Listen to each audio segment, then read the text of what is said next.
Sorry about the interruption there. We had a momentary glitch with OBS here. We left off, you were describing that it's a very different time period from today. And what causes it to feel temporary or contemporary rather, sorry. Um, I think what causes it to be contemporary is that we're constantly redefining what diversity looks like and what gender bending we can do, what how we can toy with that notion. I mean, we have in the show we've got a character that's a pants role, and by that I mean it's a normally female presenting actor in a male role. And so that gives us the opportunity to play with things, to redefine how the conventions of that kind of role were different in operatic times, how they exist today. There's we're going to be playing around with that a lot. We've been putting together resources on what it means to be Jewish, what it meant to be Jewish during that time period, and it's proven to be an interesting project. And some of our performers are even finding that it's an opportunity for them to connect with their Jewish roots in a way that they might not have been able to before. So that's exciting, and it reminds me, quite honestly, of the work we're doing at Theater Ariel. I mean, we just did salon readings with works by new playwrights, and talking about Jewish joy and what that looks like, and the reality is that it's different. It's different for everyone, and so I hope people.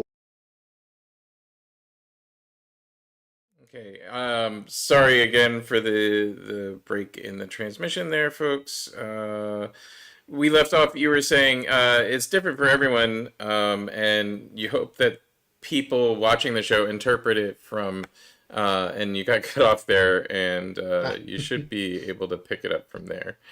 Yeah, I hope that people watching it are able to bring who they are into interpreting the work, and make it personal for who they are, because I think it really does apply to a variety of people, and that's something I'm hoping people take away from it. Amanda, if I could come to you real quick, Mhm. and if you could, why this piece? Are there other pieces that you would want to draw attention to in the festival as well?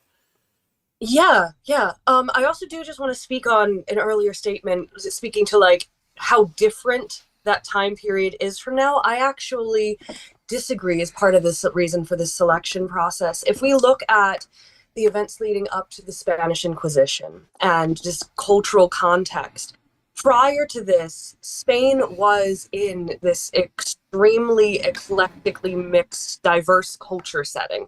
We had oscillating kind of between the Muslims being in power, the Christians being in power. The Jews rarely never were in power during that point. They just kind of, were cooperating in various forms of systemic oppression under either regime.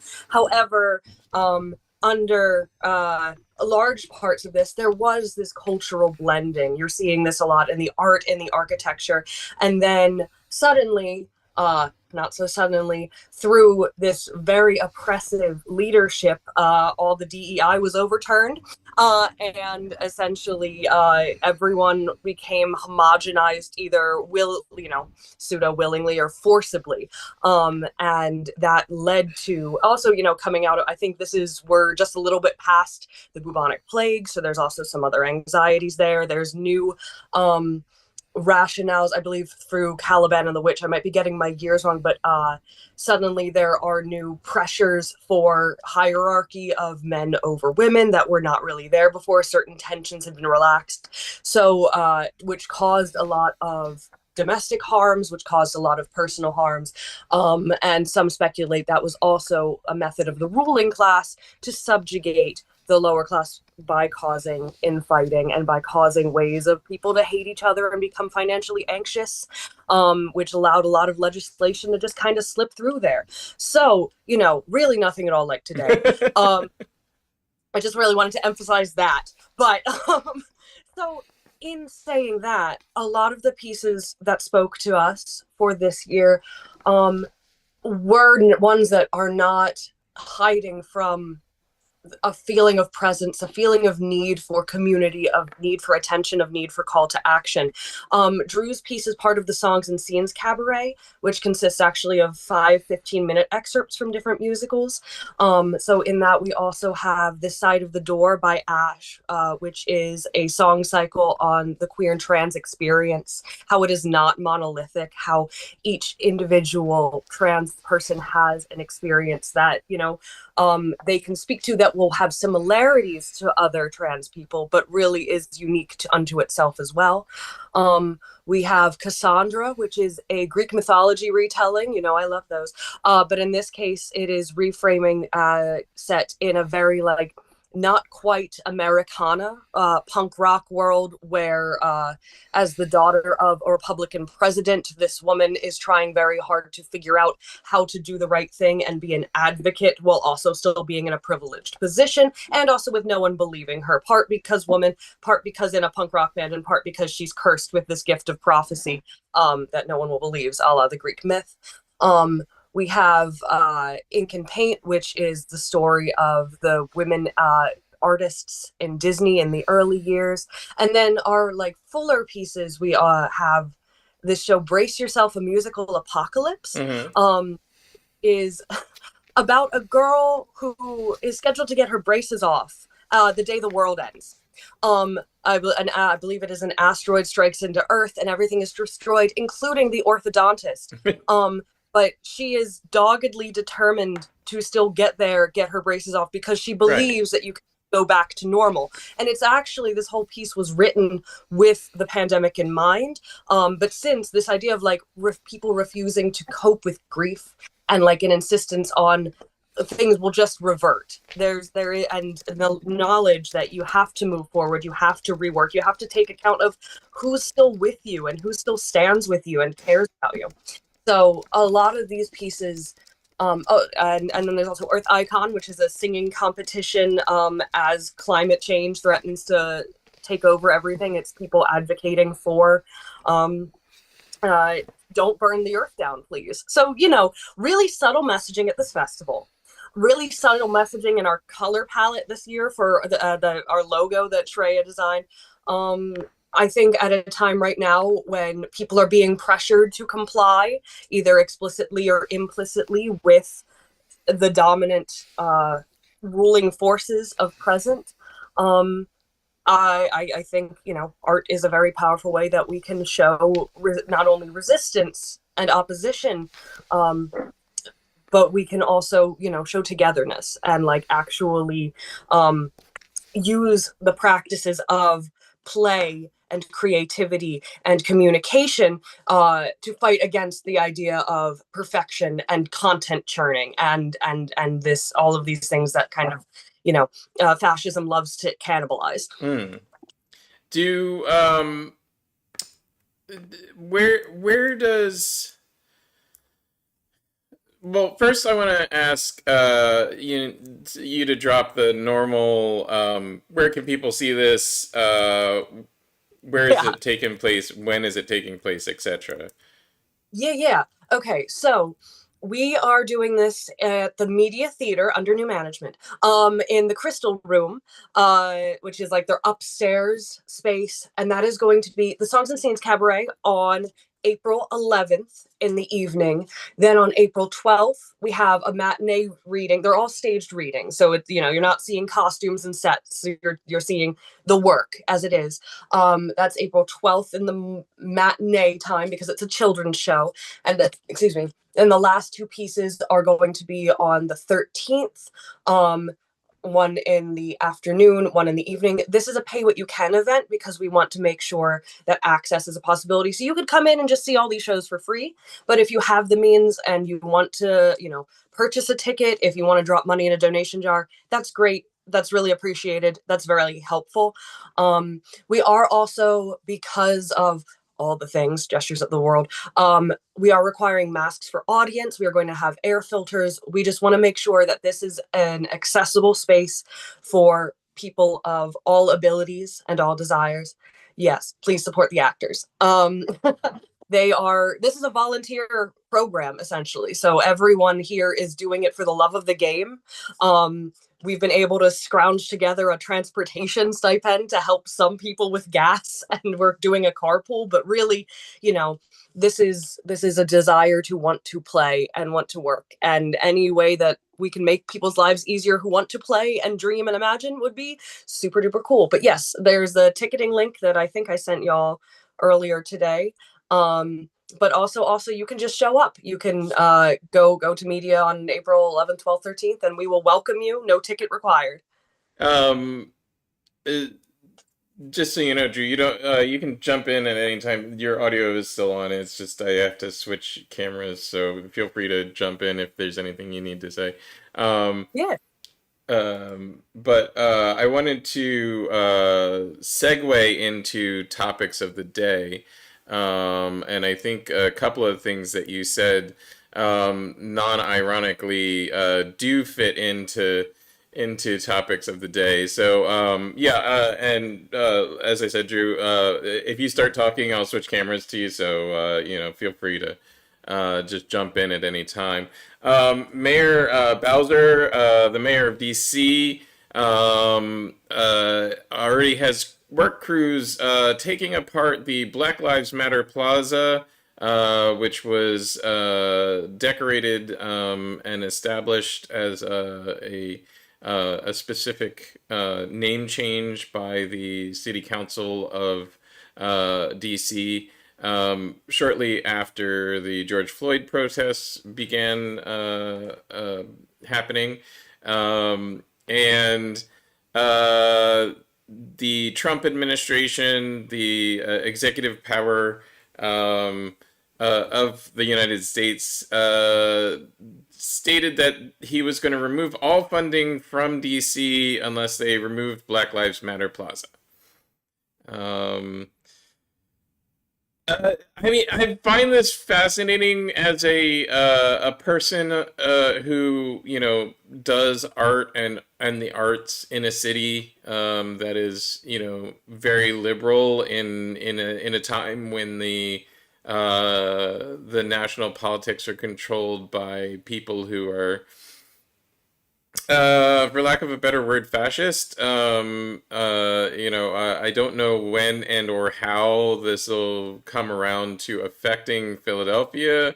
I don't think it will, that we will magically live in some enclave of the world that isn't affected by national politics. But yeah, so I wonder at, you know, what if, you know, Trump decided to tell Mayor Parker to remove any Black Lives Matter or equality murals that have been put up by the Mural Arts Program, what would happen? And I find that an interesting thought. Uh, what, if anything, has, you know, like the instant the executive order on removing diversity, equity, and inclusion from both public and private enterprise, including nonprofit, the nonprofit sector, came out. Many nonprofits, many arts organizations instantly change tack. What, if anything, what if any effect has this had on you guys? What has it caused you to do or think or change or do differently? I mean, we don't really receive any external funding outside of just the donations of people here. So, like, we just really get to sit back. I just take on more part time jobs. And we watch as, we have all these different stages of preemptive or active compliance. I think, too, this Plaza and how many stages of going along with it had to happen for this wreckage to occur. We have to have someone sign an order, someone get a contractor, the contractor say okay, the workers to say okay. There could have been so many stages of refusal, and right now we're kind of existing in this passive, it's a living, it's a paycheck. And we've seen this subcutaneously in the arts a lot, people taking on jobs from theaters of ill repute in the community, of like, they don't treat their actors well, or oh, they have such and such protests against them, or but they're like, well, the money's green, and so we go, and so we end up uplifting and upholding these practices that now here we go, we've got construction workers being cops because they're tearing up and they're destroying a thing, and that is ultimately harmful and is a good sign of abject cruelty and misuse of power, because people just kept saying yes but in the wrong direction. Well, um okay, so I mean, your line of reasoning brings up problems in my own work. Obviously, for transparency's sake, I designed and implemented the lighting scheme on the Lyric Theater, which is hosting the Harry Potter musical. mhm. Um, I don't support um I don't even remember the author's name right now.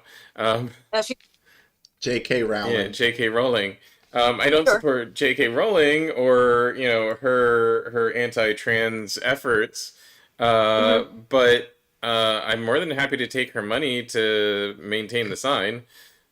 Um, I hear you, and it's, I guess it's a matter of, everyone should know where they draw the line. And for some people that you're in community with, I think there's an awareness of like, what is the line? But when we start being nebulous, if she was like, can I come on your show, can you platform me for my new book, is that a line for you? So I think everyone in this time of uncertainty needs to know their boundary and their line. If you know I think there's a difference also between like taking the gig and like just getting by, and like actively platforming. I mean, sure.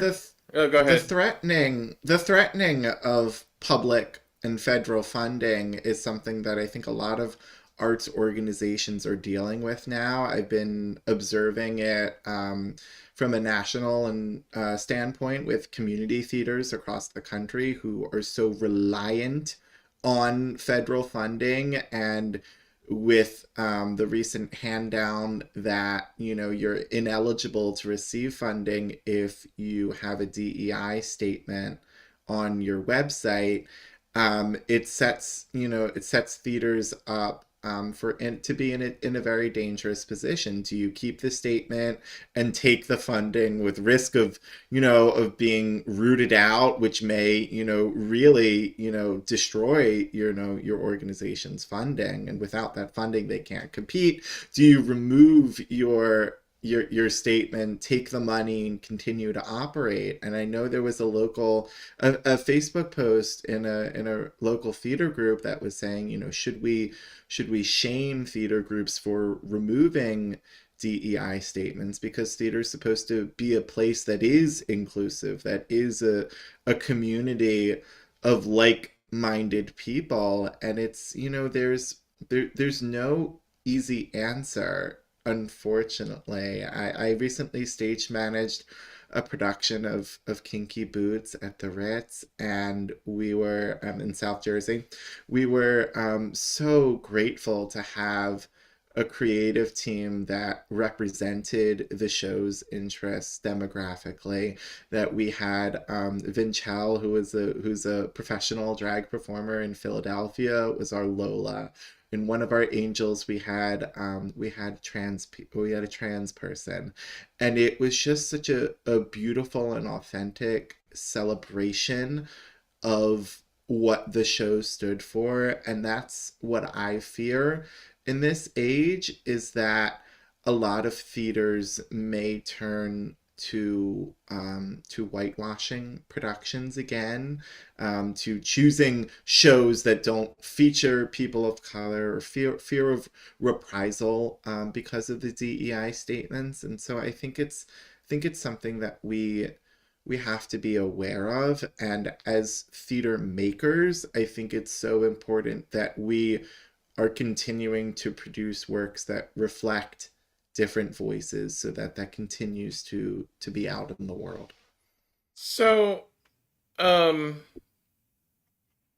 to your point, I just want to clarify that what you're talking about is the changes to the national grants. The national grant system was drastically changed by executive order, to say that the upcoming grants for 25, which had some had already been through the selection process, were revoked.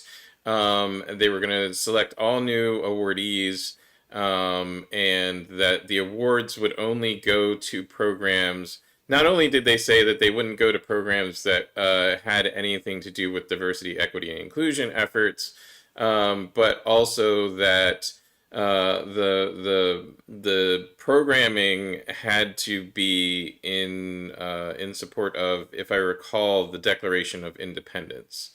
And so it wasn't going to be, they weren't going to award anything to any group that wasn't doing anything about the Declaration of Independence, which is just, it was just a red herring tossed in there. There has been a court ruling that they aren't allowed to change the grant program like that, because it's a chilling effect on freedom of speech, blah, blah, blah. So at the moment, the advice from the ACLU is for all organizations to continue to apply with their diversity, equity, and inclusive efforts highlighted in their application, so that if it comes down to it, the ACLU can fight it, because it's clear that this would be against the freedom of speech of the organizations submitting their grant proposals.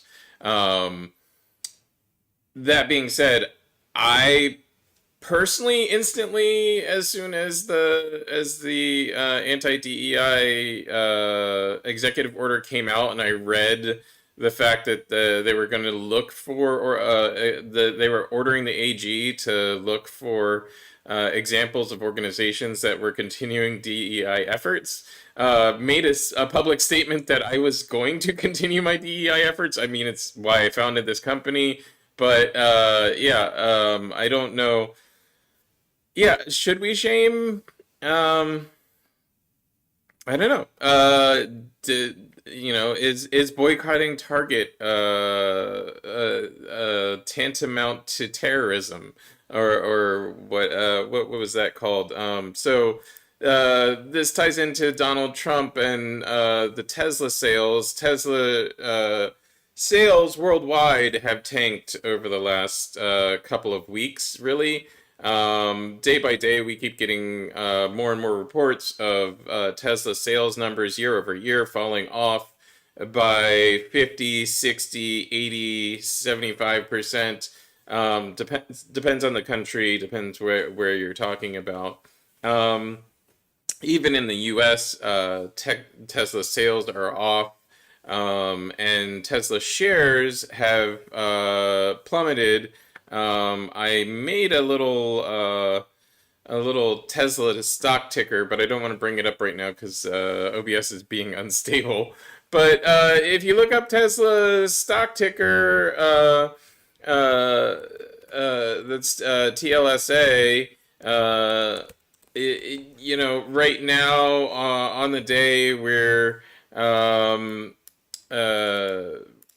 sorry, we're at 244. We were at 250 overnight. It's a little bit of a bounce from where it had fallen on the 10th to 222. But overall, most of the gains that Tesla had made because of being so associated with Elon Musk, and Elon Musk being so associated with the Trump administration since November, they've lost most of that gain. Tesla was stable between 2 and 250 in November of last year, when the Trump administration was declared the victor. It received a nearly doubling of value by mid-December, and now they have lost all those gains.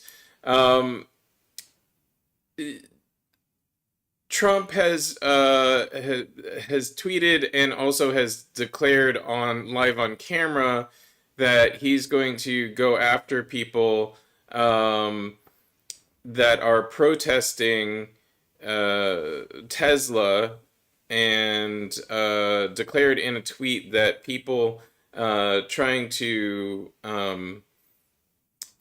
boycott Tesla are tantamount to committing acts of terrorism. I don't know. I don't see how that is. Is boycotting Target an act of terrorism? Is boycotting Amazon an act of terrorism? Would somebody boycotting your festival be an act of terrorism? Cool. Let's break this down, because I think you threw a lot at us. Item one, we talked about shame. Let's talk about shame. So shame generally comes from a sense of embarrassment felt from one person, from another, from this feeling of not being a part of something, this feeling of exclusion, this feeling of, being made to feel wrong or bad from one person, from a community.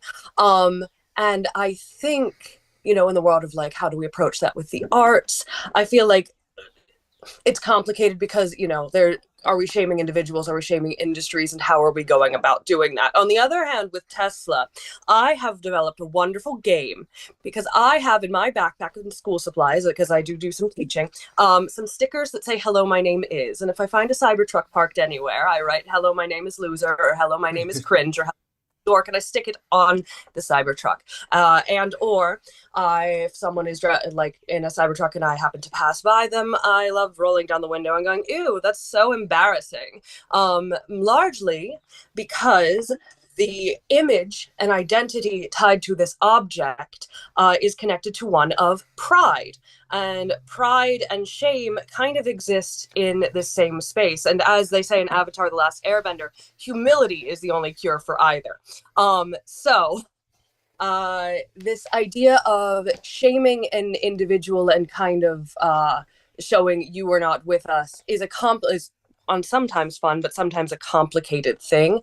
However, when what you're doing is so built on a sense of ego, on an inflated sense of ego, and this idea of I'm in the in-group, I am the superior, I am the alpha, and someone just goes, embarrassing, taking one down a peg, I think that's a different thing than like shaming a company making a like a nonprofit organization trying to make a financial decision under duress. I think, in that case, shame is not necessarily productive. They're already feeling abandoned and anxious and flailing. So to be like, nah, loser, doesn't really have the same idea of seeking, there's an opportunity for reaching out, for liberation, for teamwork, for cohesion there, of like, hey, you're feeling stuck, we're feeling stuck, here's some resources we can share. Maybe you don't do 5 musicals and 8 plays this year. Let's like work together to maybe downscale or collaborate, because again, we're looking at duress versus obtaining something like it, like Tesla, like whatever, to feel a sense of superiority. The theater companies doing this are not feeling superior in any way. Okay. I'll buy that. What, so how do you decouple the sense of superiority and shame? Because there's a lot of things that are related to these things. We've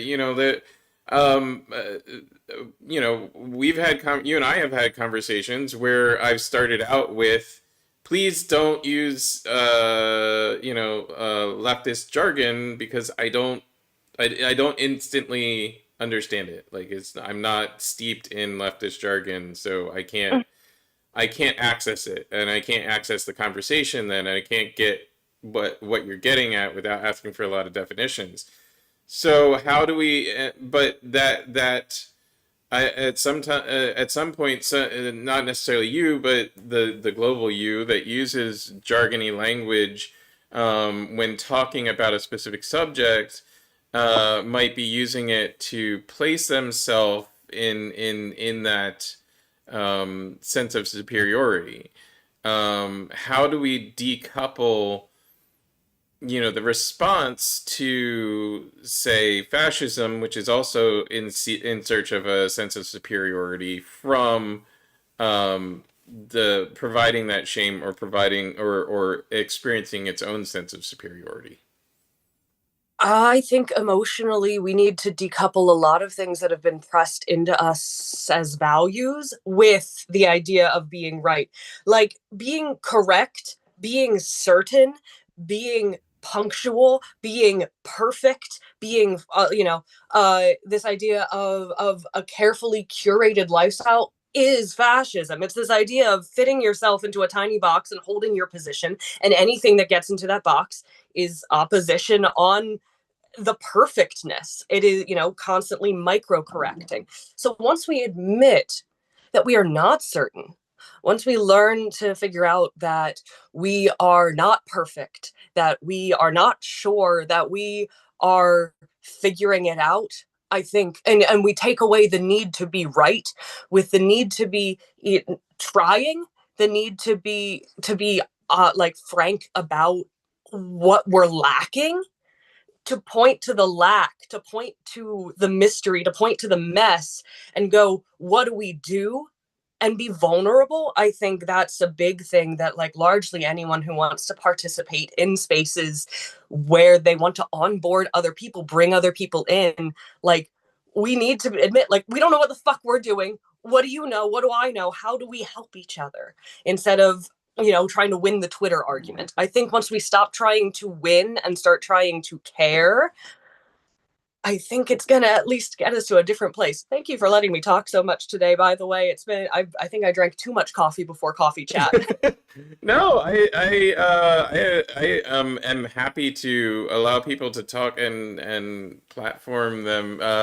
I wanted to also address platforming, but I'll probably do it in another show.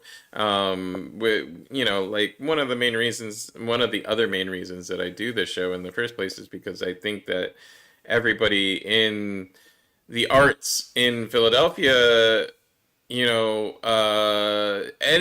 anywhere, but definitely people in the arts in Philadelphia, tend to self-examine enough that these conversations about current events become interesting and important, and that it's something that we can easily converse about practically anything, and have good, valuable responses to those things.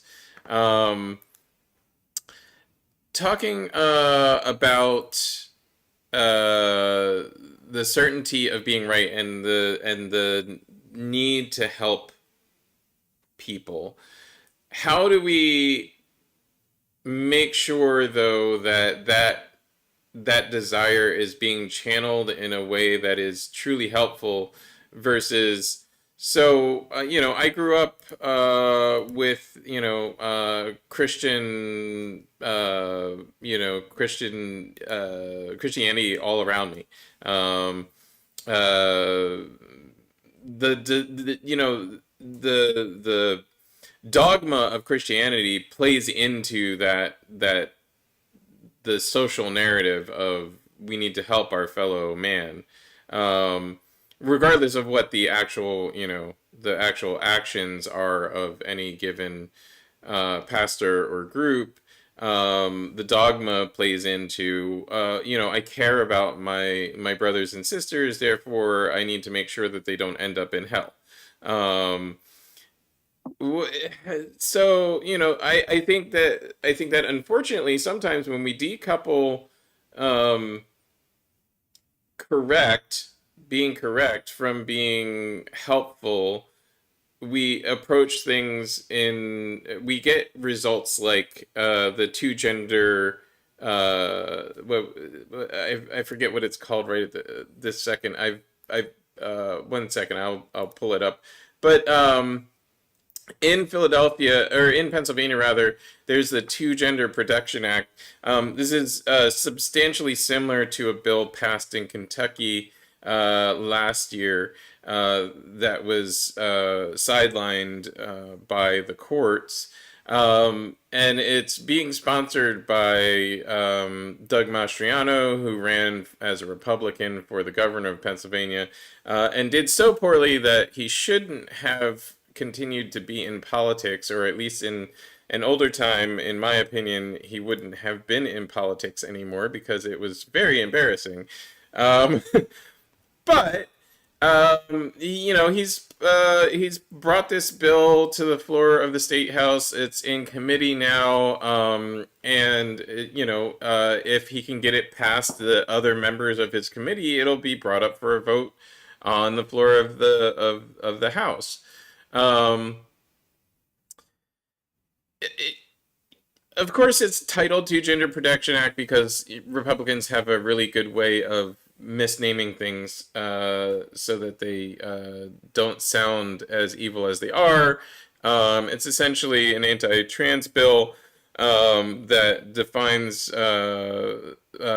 women and as biologically female and men as biologically male, ignoring, of course, the wide variance of gender and gender expression across all humans. And uh, you know, uh, I'm sure, by the virtue of the fact that everybody is the hero of their own narrative, Doug doesn't think that this is a bad idea. Um, I'm sure there's a large group of people that he surrounds himself with as well that don't think that this is a bad or evil idea, that they think that this will help in some sort of way. How do you, how do you, you know, how do you, even Tesla, even buying a Tesla, they're turning it into, help America because Elon Musk is saving America. So if you want to be helpful, buy a Tesla. Not that the richest man in the world needs that, but whatever. How do we navigate that? What am I touching on here that I'm not finding the the line of it, where the shape of it. I'm not able to really grok why it exists.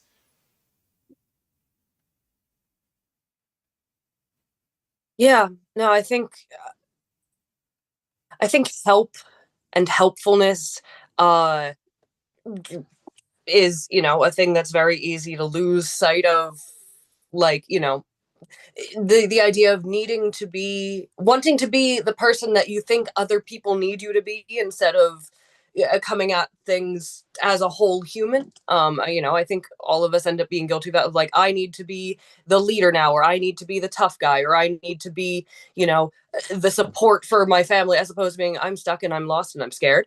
And I think once we put ourselves in those roles, whether it be of very little power, like I need to be this, retail manager versus like I need to be the governor of a state, you start behaving prescriptive to a role, and that usually means that what other people need has been answered for you. You need a happy customer because good numbers, you need to get the vote, you need, or other people need this sort of thing. So if we look at a lot of legislation that is insistent on, mandated gender oppression, we look at, to what end, what is the need? One need is to attempt to silence naysayers, just in general. Anytime that, we have created an us and a them, we are creating a point of attack of them for others to latch their fears and anxieties onto, and induce violence. See Spanish Inquisition. But on the other side too, we have this need of, what happens if there is an ordinance where there are only, these two preordained genders, which again was actually a thing that was, again, being enforced and put into play right around the same time of that era in which Drew's play takes place.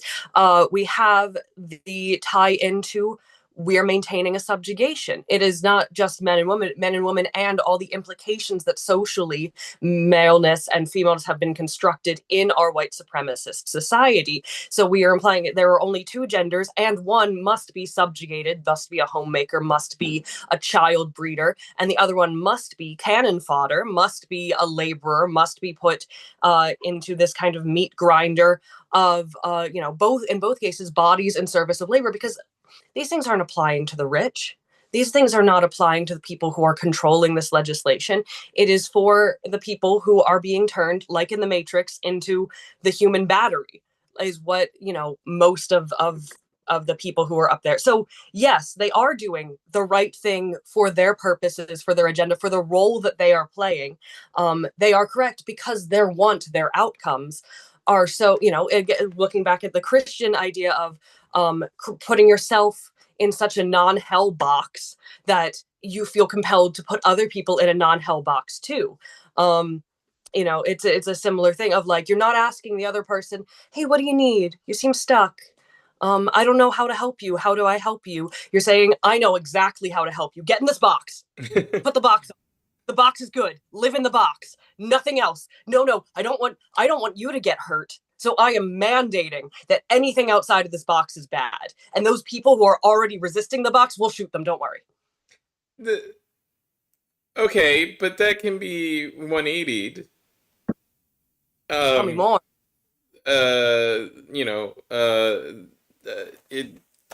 There's a national health emergency which isn't being acknowledged. There is public exposure to pathogens that are dangerous. You need to wear this mask. You need to protect yourself. Not that I disagree with that sentiment. We could even go a step more relatable and less triggery. There's something like 80% of people who get in a car accident above 35 miles an hour without a seatbelt on die. So we're going to legally mandate that you wear a seatbelt every time you're in a car, and enforce that with punitive measures, as well as, an information campaign. Get in this box, literally, and you will be safe. I don't know. I think it's tricky because, again, there's a matter of like the end goals being stated versus unstated, right? Put on the seatbelt so that you do not die. Here's the why die. And there tends to be, there, like, the dissent is also not met with, there are some punitive actions that are blown out of proportion because police state. However, people still do drive without seatbelts. It is, and then they get in accidents, and then culturally there is this enforced thing of like, oh, they probably should have been wearing a seatbelt. The mask thing, messaging, largely mishandled, where people were not even told the correct masks to use. They were using cloth masks when the particles, were not. They needed to be able to have and also be supplied resources. Like if you're going to do messaging, you should probably, cars come with seatbelts. People don't come with a ready supply of masks and COVID tests. Like that was a responsibility then if you're going to provide a support tool, if you're going to provide a help. There's no help being provided in this gender mandate. If they were like, men need to be workers, women need to be breeders, and we're going to pay everybody a universal basic income to make sure that that happens. I don't know. We're getting no gift. Well, There's no yeah. carrot.